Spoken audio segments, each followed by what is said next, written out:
बोलो गणेश भगवान की जय। अध्याय 6।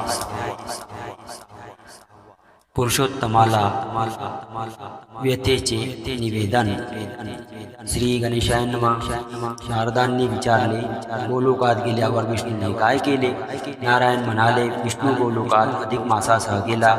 श्रीकृष्ण रूप विष्णू ही कथा पांडवांना सांगत होता. मी अधिक मासाला घेऊन गोलोकात गेलो. तेथे मी एक दिव्य धाम पाहिले. माझे डोळे त्याच्या तेजाने दिपून गेले. तेव्हा तेथून जवळच असलेल्या एका अन्य धामात प्रवेश केला व तेथील द्वारपालांनी मला उत्थापन देऊन श्रीकृष्णाचे दर्शन घडविले. मी श्रीकृष्णाला वंदन केले. त्याच्या अद्वितीय गुणाचे वर्णन केले. माझ्याबरोबर मानवी रूप धारण केलेला अधिक मास होता. आम्हाला दोघांना स्थानापन्न करून श्रीकृष्णाने माझ्याबरोबर कोण आला आहे अशी इच्छा केली. मी अधिक मासाला कृष्णाच्या पाया पडाव्यास सांगितले. तो रडतच होता. हा इथे आल्यावरही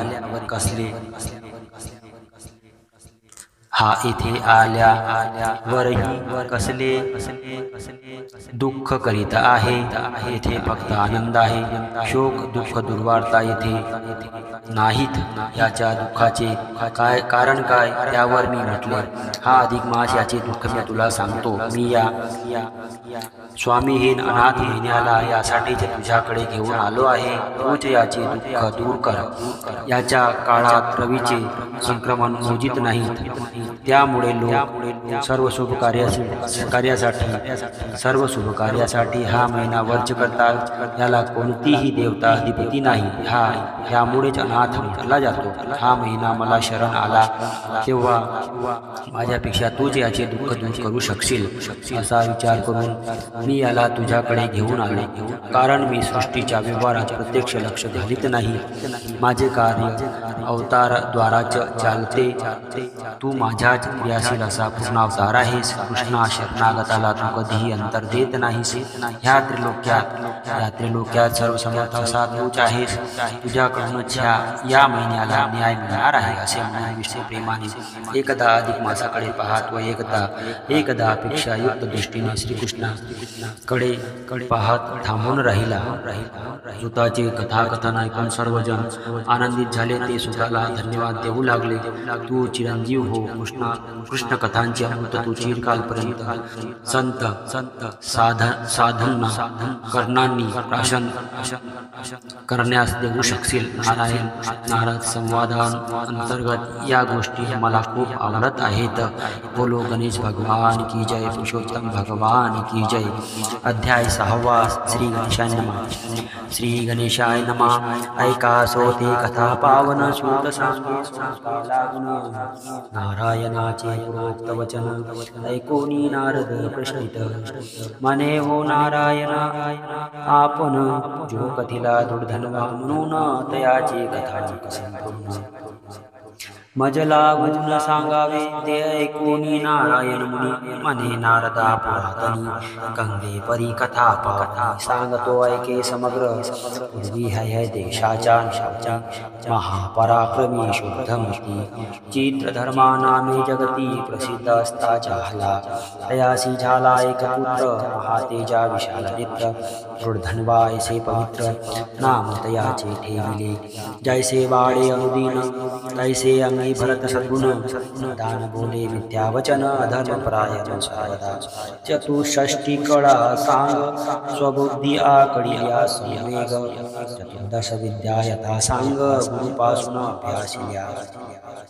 सर्व लक्षणी सुसंपन्न राजनीतीत झाला प्रवीण. श्रियोदार्यादी राजगुण अंगी संपूर्ण संचरले. पुढे पावला यवनासी पुत्रवतमानी सर्व प्रजांसी. स्ववर्तने सकळ जनांसी सुख देई सर्वदा. ऐसे पाहुनी तयाच्या तात चित्रधर्मा विचारी मनात. प्रजापालना लागी सुत आता समर्थ झाला हा. इता पर्ह्या संसारात व्यर्थ काळ दौडाचा किमर्थ. व्यर्थ काळ दौडावा किमर्थ सर्व संग त्यागून सकत. श्री ते हरी भजन कीजिए पूर्वज महाराजांची रीती आपणही अनुसारावी निवृत्ती एवं निश्चय केला चित्ती स्नेहापास तोडिले पुत्रासी राज्य वैशून पुलहाश्रमी गेला आपण अंतरी करीत कृष्ण स्मरण तपदारून चालविले निराहार राहिला सतत निद्रा वर्जली दिनरात ऐसे तप करिता बहुत मोक्षा जाता झाला ऐकोनी पित्याच्या सद्गतीशी हर्षशोक झाले दृढधन्व्यासी पितृभक्त्या द्विजवचनेसी औधर्वदेहिक संपादिले गौभू हिरण्यादि नानादाने पितृदेशे दिलितयाने गजरथवाजी शिबिकायाने देवोनी अर्थी तोषविले ऐसे उरकिले पितृकाज पुढे तो दृढधन्वा महाराज पुष्करावर्त नगरी राज्य धर्मन्याये कांतसे तयाची कांता सुशील उत्तम विदर्भ कन्या गुणसुंदरी नाम महासती रूपे अनुपम त्रैलोक्यमाजी सुंदरी तिये पोटी दृढधन्यापासून सुंदर झाले चार नंदन चित्रवाक चित्रवाह मधवान आणि चित्रकुंडल चतुर्थ तैसेची चारुमती नामक पाचवी झाली कन्या एक माता पितरा समती ससडीक सर्व लक्षणी सुसंपन्न ऐसे कुटुंब वाढले परिकर स्वयतो रावरूप सुंदर शांत दांत परमुदार प्रतापी सूर सोपुण्या वेद वेदांग विद्या सुजान धनुर्विद्येत कुशल पूर्ण क्षमे विषयी पृथ्वी समान गांभीर्य जैसा सागर साम्या विसी पितामहसा प्रसाद करता गिरिसा ऐसा उग्रवीर्य क्रांत वीर्य जैसा दिसे तैसा सत्पुरुषी एक पत्नी व्रतधारी राघवा ऐसाच निर्धारी शत्रु संघ विदारणकारी जैसा दैत्यारी केवळ सर्व राजे देत करभार चरण वंदिती वारंवार कीर्तिध्वज विराजे थोर शीतकर निभी जैसा शुक्ल पक्षीचा जैसा हे मानस तैसे ऐश्वर्य वाढले विशेष तो दुर्बुद्धी दासीस न करी स्पर्श कदापि सुखानुभव घेत अनुदिनी तो एकदा रात्री शयनी निजला असता त्याचे मनी विचार ऐसा रसला हे माझे अतुल वैभव याचा कैसा झाला उद्भव कौन्या पुण्याचा हा प्रभाव उदया सर्व आला असे मी आजवरी जन्मा ठाई तपाचरण केले नाही दान जपती होमादी कही सत्कर्म काही नाचरिले तथापि हा भाग्योदय महान याचे कोणा पुसावे कारण ऐसे अंतरी करिता मन रात्र संपूर्ण लोटली ब्राह्ममुहूर्ती उठला रावला नित्यकर्मे सारिली सर्व नाना दाने देऊनी अभिनव प्रचरण वंदिले मग अश्वावरी आरोढुनी मृगयार्थ गेला घोरवनी सर्वे सेना चतुर्णी शस्त्रसन्नद्ध धारली निबिड झाडी वृक्ष विशाळ तेथे पातला तो पाड झाडांच्या ऐकोनी पायचळ पशु पळत चालले परिरायाची अचूक संधान बाण सोडी मर्मलक्षण व्याघ्र वराह गवे हरिण असंख्य मारून पाडित तो एक मोठा हरिण देखिला राये तीक्ष्ण बाणे वेधिला तो न पडता त्या सराला घेऊन पळाला वनांतरी तद्रक्तबिंदू गेले पळत तोची मार्ग अनुलक्षित राजेश्वर भोळा भीतीत धावला त्वरित एकलाची दूरदेश अतिक्रमिला निबिडवनी मृग तपला निबिडवनी मृग लपला राये सर्व गाडीला कोठे सापडे ना मध्यान्न आला सूर्यदेव आतपे तापले अंग सर्व कासा विष झाला जीव तुषाभूत लागली सवे नाही सेवक कोणी सवेची राव शोधी पाणी तवत्यावनी सागरावानी सरोवर मोठे देखिले तेथे जाऊन आता दक्षिण यथेच्छ केले उदकपान आणि अश्वास जळपाजून तिरी घेऊन ठाकला तो तेथे गगनचुंबित वटवृक्ष देखिला विस्तृत जयाची छाया परमाद्भुत घनदाट पसरली दिसे तेथे बांधून आश्वासी राजेंद्र बैसला छायेसी सुंदर एक शुभ पक्षी अवचित तेथे पातला आणि मनुष्यवाचे अलौकिक रायाशी सुंबोधी सुरेख पुन्हा पुन्हा एकची श्लोक पडता झाला ऐसा की श्लोक विद्यमानातुल सुखमालोक्यातीव भूतले न चिंतयसी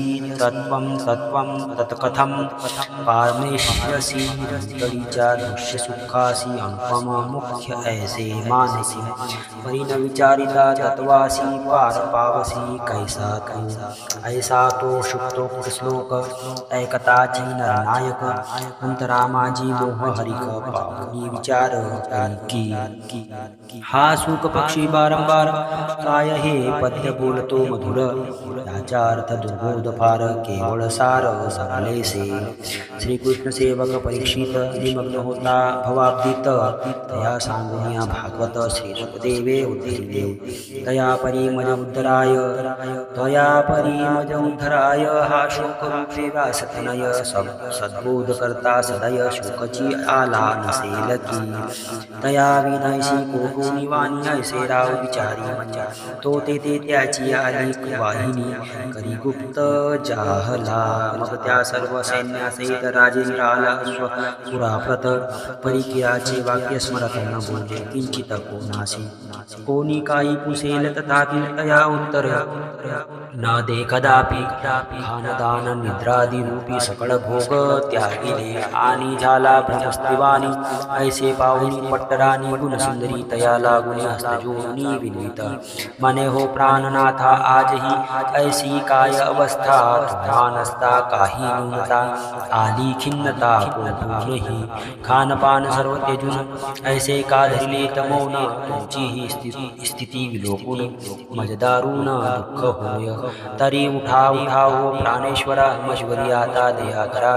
भोजन सारुनिया सत्वरा काही बोला मजपासी ऐसे तिने विनिले बहुत परिधावन बोले किंचित शुकवाक्याचा विचार करीत तैशाची निशांत पैसला राणीस झाले दुःख पार पुढे सुचेना काही विचार पतीचे चिंतेचे साचार कारण काही समजेना तेने तळमळे सती असो ऐसा तो दुर्धनवान पती विचार करीत सरापुरती काही काळ उरला पुढे कदा वाल्मिक ऋषी अवचित आला राजगृहासी जेने स्वयं विश्वाचेसी रामायण रचिले तया दौनी पाहता क्षण राव उठून धावला आपण भक्तिभावे ऋषीचे चरण उभय हस्ती धरिले दंडवत केला नमस्कार अर्पिले सर्व पूजोपचार परमासन देवनी सुंदर ऋषीश्वर बैसविला विप्रपाद क्षालन जीवन आनंदे केले क्षिरीधारणे स्वांची घेऊन मुनीचे चरण स्वकरी चुरत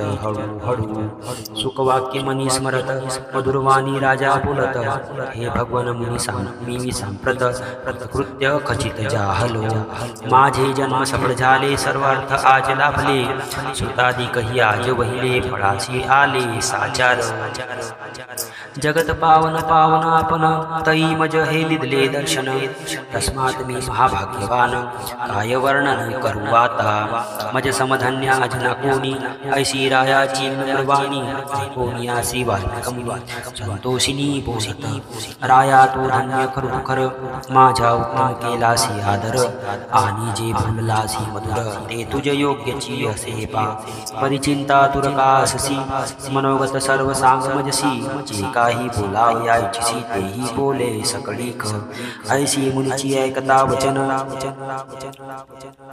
राव बोले पविनयाने आपुलिया पदाब्ज कृपेने मजनावने काहीच सर्व सुखाय असे परिपूर्ण परिहृदयी संशय महान शल्यवत एकवतया दारुण तो तू घालवी सत्वर मी एकदा मुर्यार्थ गेलो होतो गहनवनात तेथे फिरता उचित महत्कासर देखिले तयाचे केले जळप्राशन मग विश्रांती घ्यावी म्हणून तिरी वटवृक्ष होता मान तयाचे छाये बसलो तव हृदयानंदकारक ऐसा पातला कीर एक ऐसोनिया मम सन्मुख ऐसा श्लोक बोलला विद्यमाना तुल सुखमालोक्यातीव भूतले चिंतयसी तत्वं तत्कथं पारमेष्यसी ऐसे सुखाचे ऐकून भासित मज आश्चर्य झाले बहुत परिकाय बोलला ते हृदगत काहीच नाही समजले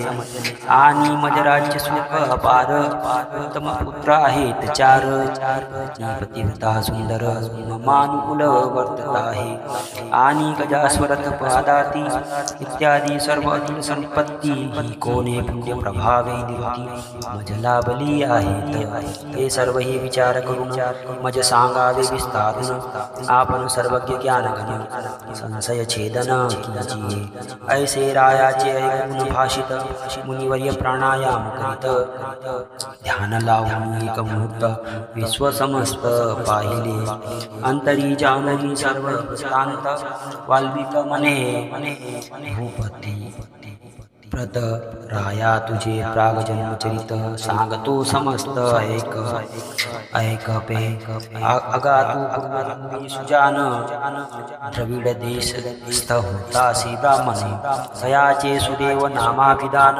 सर्वलोकी विख्यात असे तो ताम्रपर्णी तिरी वसत वेदाध्ययन करी सतत सत्यवादी स्वधर्मरत यथा लाभे संतोषी तयाची भार्या सर्वमान्या गोमती नामे गौतम कन्या सद्गुण खानीची सम अन्या जगी नसे कोणीही ती महासती प्रेमे सतत भरतारासी अनुसरून व्रतत जैसी भवानी शंकरापत अनुसरत सर्वदा तये भारे सह तो ब्राह्मण करीत गृहस्थ धर्माचरण बहुत झाले कालक्रमण परिसंतती नाही जाहली तेने योगे तो अति दुःखित रात्रंदिन चरपडत एकदा भार्या पाद सेवित बैसली होती आनंदे ते तो सुदेव गहिवरुणी येसी मने गे प्रिय करणी संसारा माझी पुत्राहुनी अधिक सुख अन्य नसे तपोदानादी पुण्ये सकडिक लोकांतरी देता ती सुख परलोकी सुखदायक सुपुत्रची एक असे पै तरी तो तैसा सुखद सूत मज झाला नाही येथ यास्तव माझे सर्व जीवित निष्फळ असे साचार मगे अगे म्या पुत्रा नाही लालिले वेदार्थ तत्व नाही बोधिले तनमुखही नाही देखिले व्यर्थची गेले मग जन्म मी केवळ दैवहीन चढो चढो हे उद्विग्नपणा आता व्यर्थ काय वाचून शीघ्र मरण मुझे ऐकोनी गौतमी सुंदरी अत्यंत खिन्न झाली अंतरी पतीचे समाधाना सत्वरी सौम्य वचने बोलत मने नका नका हो प्राणनाथा ऐसे अभद्र न बोला आता ऐसे ज्ञाती तत्वता मोहन पावत कदापि तुम्ही सत्य धर्मपरायण स्वर्ग ही जिंकिला ती संपूर्ण जमा ज्ञानी या पुत्राचे न सुखप्राप्ती कैसी होणार पुत्राचे नि दुःख अपार पूर्वी चित्रकेतू राजेश्वर शोके झाला तर नारदे येऊनी उद्धरिला तैशाची अंगराजा महान तयार पुत्र झाला वेन त्याचे त्रासे गेला पडून वनासी ऐसे आजवर ह्या जगात पुत्रे दुःखित झाले बहुत तैसा तुम्हाही कदाचित प्राप्त होईल यास्तवापना पुत्र नाही हे मज बरे वाटत पाही तथापि जर की आपल्या हृदयी पुत्र लालसा असेल तरी सर्वार्थ दात्या श्रीहरीसी आराधीचे अन्य भावेसी जयाची आराधने कर्दमासी कपिलपुत्र जाहला ते प्रियेचे ऐकून वचन विप्रपावला समाधान हरीच्या आराधने लागून निश्चय केला तत्काळ आणि भारेसह ताम्रपर्णीत स्नान साविले यथास्थित जाऊनी विरजवनात पाचरणी बैसला अनन्य भावे श्रीहरीसी अंधरी ध्यात अहर्निशी शुष्कपर्ण जला हारासी पाचवे दिनी करी ऐसे चतुर्सहस्त्र संवत्सर सपाचरिले निरंतर तेने योगे त्रैलोक्य समग्र थरथर कापू लागले ते अत्युग्र तप विलोकुन भक्तवत्सल हरी झाला प्रसन्न गरुडावरी आरोहून तेथे येऊन प्रगटला चतुर्भुज घन सावळा प्रसन्न मुख पुढे ठाकला ऐसे पाहुनी तहे द्विजाला आनंद झाला अत्यंत करुणी साष्टांग नमस्कार विप्रस्तुती करीती अपार म्हणे हे प्रभु जगदोद्धार हेची आता येतो तू भक्तवत्सल दीनोद्धरण शरणागताचे करिसी अवन ऐसे बोलती त्व भक्तजन म्हणून शरण आलो असे तरी दयाळा कृपा करी रक्षी मज सत्वरी तो दुःख भवसागरी शीघ्र उद्धरी दयार्णवा ऐसे विनोनिया बहुत सुदेव द्विज स्वस्त्री सहित समजता पुढे जोडून हात उभा निवांत राहिला एवं श्री वाल्मिकी कथिले दुर्धन्वा लागुनी ऐसे श्री नारायणोनी नारदासी कथिते जाहले इति श्री अधिमास महात्म्ये सार ब्रह्मारदीय पद्माधार सज्जन सोते ऐकोत चतुर षष्ठाध्याय पूर्ण इति षष्ठोध्याय समाप्त। दानाची महत्त्व अयाची तृप्तीने म्हणजे न मागता जो कोणी जे देईल तेवढेच अन्न यथाशक्ती सेवन करावे। मासांती ब्राह्मणाला भोजन व दक्षिणा दान देणे। बोलो गणेश भगवान की जय। पुरुषोत्तम भगवान की जय।